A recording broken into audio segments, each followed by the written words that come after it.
ഞാന് യൂട്യൂബിൽ വീഡിയോ ഇടാൻ തുടങ്ങിയിട്ട് എന്റെ വീഡിയോ എപ്പോഴും കാണുന്നതാണ് എന്റെ മാതാജി. എന്നിട്ട് എന്റെ മാതാജി എന്റെ യൂട്യൂബ് വീഡിയോ അടിയിൽ വന്ന് കമന്റ് ഇടാണ്, നിന്റെ എപ്പോഴുള്ള ചായ കൂടി മാത്രം കണ്ട് ബോറടിച്ചു. അങ്ങനെ എന്തോ ഒരു സാധനം. സത്യം പറഞ്ഞാൽ ഞാനിവിടെ എന്തിനാണ് വന്നത്? ഞാനിവിടെ പണിക്കാണ് വന്നത്. എനിക്ക് വേറെ എവിടെ പോവാനില്ല. അപ്പൊ എനിക്ക് വേറൊന്നും ഇടാനില്ല.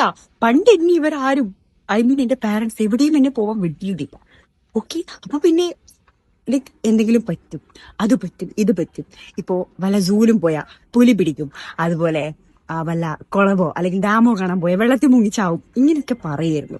എന്നിട്ട് ഇപ്പൊ പറയാണ് ഇത് കണ്ടു മടുത്തൂന്ന്. ഞാനിവിടെ ജോലിക്കാണ് വന്നത്, ഓക്കെ, അല്ലാതെ ഇവിടെ അടിച്ചു പൊളിക്കാനല്ല. അടിച്ചു പൊളിക്കണം ഞാൻ വിചാരിച്ചാൽ ഇവിടെ പറ്റുന്നില്ല. ബിക്കോസ് എനിക്ക് ടൈമില്ല. ചായ കുടിക്കുക, ചോറുന്ന, ഇതൊക്കെയാണ് എനിക്ക് ക്യാപ്ചർ ചെയ്യാൻ പറ്റുന്ന മൊമെന്റ്സ്. ഇത് മനസ്സിലാക്കണം മമ്മിജി.